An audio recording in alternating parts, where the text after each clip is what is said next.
हमारे चल रहा था संविधान का भाग 3, उसमें अपन पढ़ रहे थे फंडामेंटल राइट। आज अपना लास्ट फंडामेंटल राइट है संवैधानिक उपचारों का अधिकार। आर्टिकल नंबर 30 तक अपन क्लियर कर चुके हैं। आइए आज अपन पढ़ेंगे आर्टिकल नंबर 31 और आर्टिकल नंबर 32। तो आइए बिल्कुल चर्चा को डीप से चालू करते हैं और चीजों को समझने का प्रयास करते हैं। देखो आर्टिकल नंबर 31 अब तो निरस्त हो चुका है। पहले क्या था, आर्टिकल नंबर 31 में क्या आता था, संपत्ति का अधिकार। क्या आता था, संपत्ति का अधिकार। ठीक है, लेकिन संविधान का कौन सा संशोधन, 44वां संविधान संशोधन। इस बात का आप लोग ध्यान रखेंगे, 44वां संविधान संशोधन। और यह कब हुआ था, 1978 में। इस बात का आप लोग ध्यान रखेंगे। आर्टिकल नंबर 31 में क्या आता है, था बोल रहा हूं मैं, इस बात का जोड़ देना। संपत्ति का अधिकार आता था, लेकिन संविधान का 44वां संविधान संशोधन और कब हुआ था, 1978 में संपत्ति के अधिकार को निरस्त कर दिया गया था। संपत्ति के अधिकार को खत्म कर दिया गया था या निरस्त कर दिया गया था। अब उसे आर्टिकल के संविधान के कौन से भाग में रखा गया है, भाग संख्या है 12 है और आर्टिकल नंबर कौन सा है, 300A में। और आर्टिकल नंबर 300A क्या बोलता है, देश में कहीं भी बसने की आपको स्वतंत्रता है। इस बात का आप लोग ध्यान रखेंगे, इस बात का आप लोग ध्यान रखेंगे, स्वतंत्रता है। तो देखो आर्टिकल नंबर 31 क्या बोलता है, संपत्ति का अधिकार था, लेकिन संविधान का 44वां संविधान संशोधन और ईयर भी आपको याद रखना है, 1978 में संपत्ति के अधिकार को हटा दिया गया और अब उसे कहां रखा गया है, संविधान के भाग 12 में आर्टिकल नंबर 300A में। और देश में कहीं भी बसने की स्वतंत्रता हमने किया है। क्या कौन सा आर्टिकल बताता है, आर्टिकल नंबर 300A। आइए यहाँ तक की बात क्लियर हो चुकी है, जल्दी बताइए यहाँ तक के पॉइंट क्लियर हो चुके हैं। आई होप आपको सेशन भी पसंद आया होगा। ठीक है, आइए ये सब पॉइंट आपको याद रखने, वेरी वेरी इंपॉर्टेंट। अब बात करेंगे अपन आर्टिकल नंबर 32 जो आज अपन को पढ़ना है। आर्टिकल नंबर 32 जो आज अपन को पढ़ना है, देखिए आर्टिकल नंबर 32 का पहले तो नाम, लास्ट फंडामेंटल राइट का नाम होता है संवैधानिक उपचारों का अधिकार। क्या होता है, संवैधानिक उपचारों का अधिकार, संवैधानिक उपचारों का अधिकार। और संवैधानिक उपचारों का अधिकार आर्टिकल नंबर हमारा 32 है और fundamental right number 6, last fundamental right है, समझने का प्रयास करना। संवैधानिक उपचारों का अधिकार को क्या कहा जाता है, इसका अन्य नाम क्या है, भारतीय संविधान की आत्मा, भारतीय संविधान की आत्मा। और इसको भारतीय संविधान की आत्मा किसने कहा था, इसको भारतीय संविधान की आत्मा डॉक्टर भीमराव अंबेडकर ने इसको कहा था। इस बात का आप लोग ध्यान रखेंगे, बहुत बार एसएससी ने सवाल पूछा है भारतीय संविधान की आत्मा किस फंडामेंटल राइट को कहा जाता है, तो फंडामेंटल राइट नंबर मौलिक अधिकार नंबर 6 और नाम क्या है, संवैधानिक उपचारों का अधिकार, भारतीय संविधान की आत्मा, डॉक्टर भीमराव अंबेडकर ने इसको कहा है। आइए और इसमें संवैधानिक उपचारों का अधिकार में होता क्या है, चर्चा चालू करते हैं और चीजों को समझने का प्रयास करते हैं। संवैधानिक उपचारों के अधिकार में क्या होता है, रिट जारी करना। क्या होता है, रिट जारी करना। बहुत बार सवाल पूछता है और बच्चे यही पागल रहते हैं कि रिट क्या होता है, क्यों जारी की जाती है, क्या नहीं होती। देखो रिट को अपन क्या समझेंगे, बिल्कुल सरल भाषा में, बिल्कुल सरल भाषा में। सबसे पहले आपको याद रखना चाहिए, रिट मतलब होता है कानूनी आदेश। क्या होता है, कानूनी आदेश। और कानूनी आदेश कौन पारित करता है, यह भी आपको दिमाग लगाना है। फिर कानूनी आदेश कौन पारित करता है, वह पारित करता है न्यायालय। कौन पारित करता है, न्यायालय पारित करता है। इस बात का आप लोग ध्यान रखेंगे, कौन पारित करता है, न्यायालय पारित करता है। अब न्यायालय कौन कौन सा हो सकता है, अब देखो यहाँ से पॉइंट आ जाएंगे। एक तो हो सकता है सुप्रीम कोर्ट, एक हो सकता है हाई कोर्ट। तो सुप्रीम कोर्ट किस आर्टिकल के अंतर्गत रिट जारी करता है, वह आर्टिकल हो जाता है 32।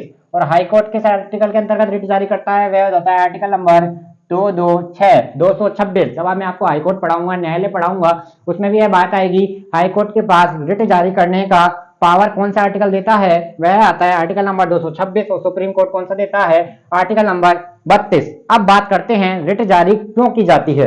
रिट जारी क्यों की जाती है, रिट का आपने मतलब कर लिया, मतलब समझ लिया। आइए देखो, रिट हमें यह बताता है कि रिट हमें यह सूचना देता है कि आदमियों को जो व्यक्ति को मूल अधिकार दिए गए हैं उनकी रक्षा की जाए। और अगर उनका हनन हो रहा है तो आप वहां पे, अगर उनका कोई व्यक्ति हनन कर रहा है तो उसके खिलाफ कानूनी आदेश आपको पारित करना है। वही कानूनी आदेश का कहलाता है, रिट कहलाता है। ठीक है, आइए यहीं से आप चर्चा को चालू करते हैं। रिट जारी कौन करता है, सुप्रीम कोर्ट करता है, हाई कोर्ट करता है, सुप्रीम कोर्ट आर्टिकल नंबर 32 की पावर के तहत रिट जारी करता है और हाई कोर्ट आर्टिकल नंबर 226 की पावर के तहत रिट जारी करता है। आइए अब बात करेंगे आगे रिट कितने प्रकार की होती है। रिट होती है 5 प्रकार की। पहली इंपॉर्टेंट बात, सबसे पहले आपको याद होना चाहिए रिट क्या होता है। कानूनी आदेश होता है, किसके द्वारा पारित किया जाता है, न्यायालय के द्वारा पारित किया जाता है, किस आर्टिकल के अंतर्गत पारित किया जाता है, यह भी मैं आपको बता चुका हूं। रिट जारी क्यों की जाती है यह भी अपन आपको बता चुके हैं। रिट कितने प्रकार की होती है यह भी हम आपको बता चुके हैं। रिट कितने प्रकार की होती है, 5 प्रकार की होती है। अब रिट कौन कौन सी होती है और क्या क्या होती है, उनके नाम और उनका संपूर्ण विश्लेषण अपन पढ़ेंगे और ऐसे ही चैनल को आपको प्यार देना है और चीजों को समझना है। बिल्कुल ठीक, कोई सा भी एग्जाम आप देना, एसएससी का, रेलवे का, आप कोई सा भी एग्जाम देना, यहाँ से बाहर नहीं आएगा और आपको बिल्कुल रटने की जरूरत नहीं है, कोई ट्रिक के चक्कर में फंसने की जरूरत नहीं है। आप चीजों को समझो, अच्छी तरह याद करो, रिवाइज करो। ये होती है, यहाँ पे लिख रखी है आपको 5 प्रकार के रिट। क्या हो सकता है, 5 प्रकार की रिट जो न्यायालय द्वारा जारी की जाती है। इनके नाम है, पहली हो जाती है बंदी प्रत्यक्षीकरण, दूसरा हो जाती है परमादेश, तीसरी हो जाती है निषेधाज्ञा और चौथी हो जाती है उत्प्रेषण और पांचवी हो जाती है अधिकार प्रच्छा। कौन सी हो जाती है, अधिकार प्रच्छा। यहां तक के पॉइंट क्लियर हो गए। आइए अब मैं इनको आपको समझाता हूं।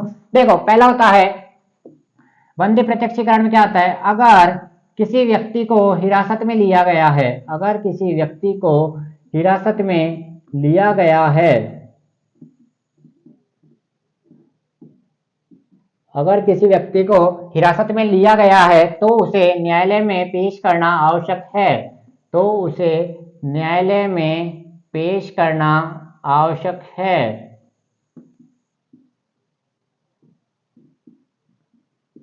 पहली प्रकार के रिट समझ चुके हैं, नाम है बंदी प्रत्यक्षीकरण और उसका ये पॉइंट है।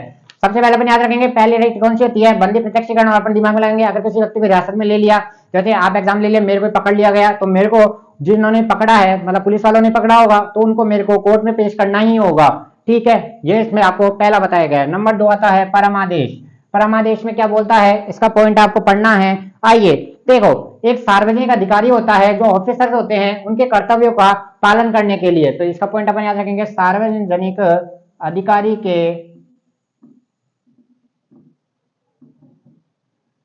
कर्तव्यों का पालन। ठीक है, यहां तक की बात क्लियर हो गई। सार्वजनिक अधिकारी के कर्तव्यों का पालन के लिए कौन सी रिट जारी की जाती है, परम आदेश। अब आते हैं नंबर 3 रिट, निषेधाज्ञा। क्या होता है, निचली अदालतों का क्षेत्र निर्धारण, निचली अदालतों का क्षेत्र निर्धारण।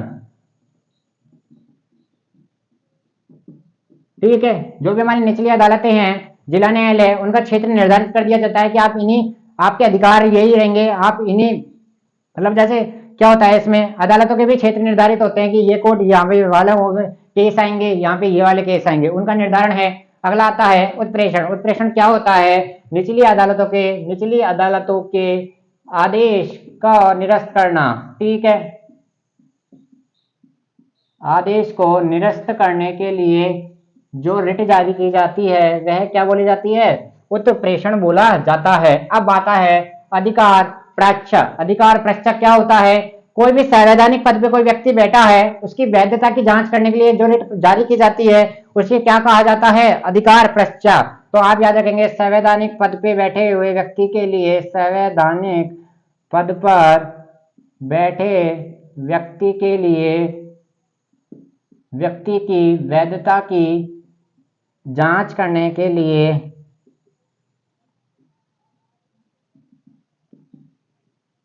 दिया गया कानूनी आदेश।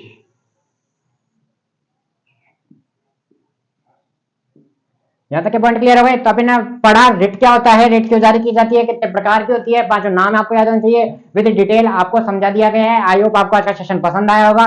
कल मिलते हैं ऐसे एक इंटरेस्टिंग वीडियो के साथ, बहुत सारी नॉलेज के साथ, बिल्कुल छोटे समय में आपको देने का प्रयास किया है। इसको रिवाइज करें, याद करें। थैंक यू, धन्यवाद।